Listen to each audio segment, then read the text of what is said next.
శాసనసభ్యుడిగా ఆయన సందర్శించడాన్ని ఎవరు వ్యతిరేకించరు. అయితే తెలుగుదేశం పార్టీ జనరల్గా ఉండే కల్చర్ ఏంటంటే వాళ్ళు ఏదన్నా ఒక చిన్న కార్యక్రమం చేస్తే దాన్ని అక్రాస్ ద గ్లోబ్ ఇమ్మీడియట్గా సోషల్ మీడియాలో వైరల్ చేసుకుంటారు.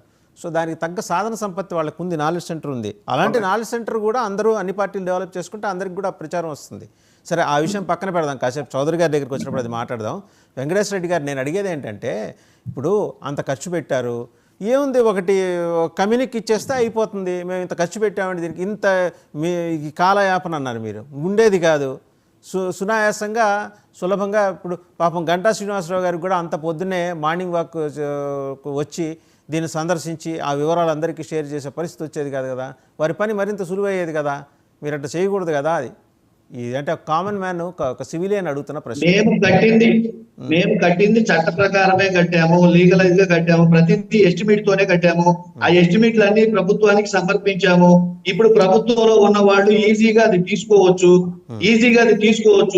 అది తీసుకోకుండా అడగకుండా దాని వివరాలు సేకరించడం చేత కాదని, లేకపోతే వాళ్ళకేమి స్పాన్ ఆఫ్ సెకండ్స్ వాళ్ళకి కదా. మీరు అంటున్నారు కదా, మీరు అంటున్నారు కదా, కానీ హార్డ్ డిస్కులతో సహా, ఒక్క నిమిషం వెంకటేశ్వర రెడ్డి గారు కరెక్ట్ పాయింట్కి వచ్చారు. హార్డ్ డిస్కులతో సహా మీరు అన్ని ధ్వంసం చేశారనేది తెలుగుదేశం పార్టీ అభియోగం. వాళ్ళకి తెలియంది ఏంటంటే చంద్రబాబు గారి దగ్గర ఇంకా పెద్ద టెక్నాలజీ ఉంది. మీరు ధ్వంసం చేసినా దాని బ్యాకప్ని ఎలా ఉంచుకోవాలో బాబు అహ్మద్ అని ఒక ఆయన ఆఫీసర్ ఉండేవారు, ఆర్టీజీఎస్ చూసేవారు. ఆయన ఆల్రెడీ ఆ మెకానిజం డెవలప్ చేసి ఉంచారు, మళ్ళీ ఆయన వస్తారు. సో మీ తాట తీయటం ఖాయం అనే మెసేజ్ అయితే తెలుగుదేశం నిన్న పంపించింది. రెడీగా ఉండండి, మళ్ళీ మీ దగ్గర చెప్తున్నాం. అక్రమార్కుల తాట తీస్తే మేము సంతోషించే వాళ్ళం, మొదటి వాళ్ళం. అక్రమార్కుల తాట తీస్తే 14 నుంచి 19 వరకు ఎవరెంత ఖర్చు పెట్టారు, ఎవరెంత దుబారా చేశారు, 19 నుంచి 24 వరకు ఎవరెంత ఖర్చు పెట్టారు, ఎవరెంత దుబారా చేశారు, ఎక్కడెక్కడ ఏం కట్టారు, అన్ని తీయండి. ఉద్దానంలో జరిగిన అవినీతిని తీయండి. 14 నుంచి 19 దాకా ఇప్పుడు మాట్లాడతారు. మీరు ఏం చేసినట్టు? జగన్మోహన్ రెడ్డి గారు 5 ఏళ్ళు పడుకోమన్నట్టు అప్పుడు కూడా పడుకున్నారా? విషయం అడిగితే స్పష్టంగా సమాధానం చెప్పే అతి కొద్ది మందిలో మీరు ఒకడని అనుకున్నాను. పాదయాత్ర గారు, మీరు కూడా ఎలా మాట్లాడతారు? 2014కి వెళ్తున్నారు. మీరు ఏం చేసినట్టు? 19 నుంచి 24 రామ్ కుమార్ గారు లెట్ హిమ్ కంప్లీట్ అండి. రామ్ కుమార్ గారు వదిలేసి పడుకున్నారా? రామ్ కుమార్ గారు లెట్ హిమ్ కంప్లీట్. ఇంకా రజనీ గారు మాట్లాడాలి, చౌదరి గారు చెప్పనివ్వండి. మమ్మల్ని కొద్దిగా మాట్లాడేవండి.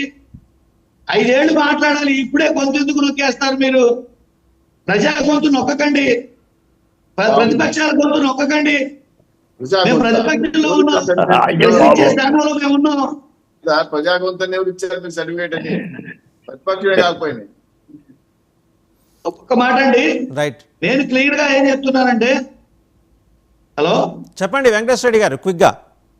నేను క్లియర్ గా ఏం చెప్తున్నానంటే, ప్రతి అంశం మీద ఎంక్వైరీ చేసి ఎక్కడెక్కడ అవినీతి జరిగిందో అన్ని అంశాలు వెలికి తీయండి.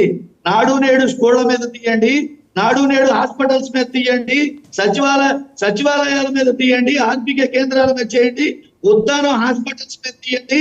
ఈ రాష్ట్రంలో గత 5 ఏళ్లు జరిగిన పరిపాలనలో అన్నిటి మీద మీరు దయచేసి ఎంక్వైరీ వేయండి.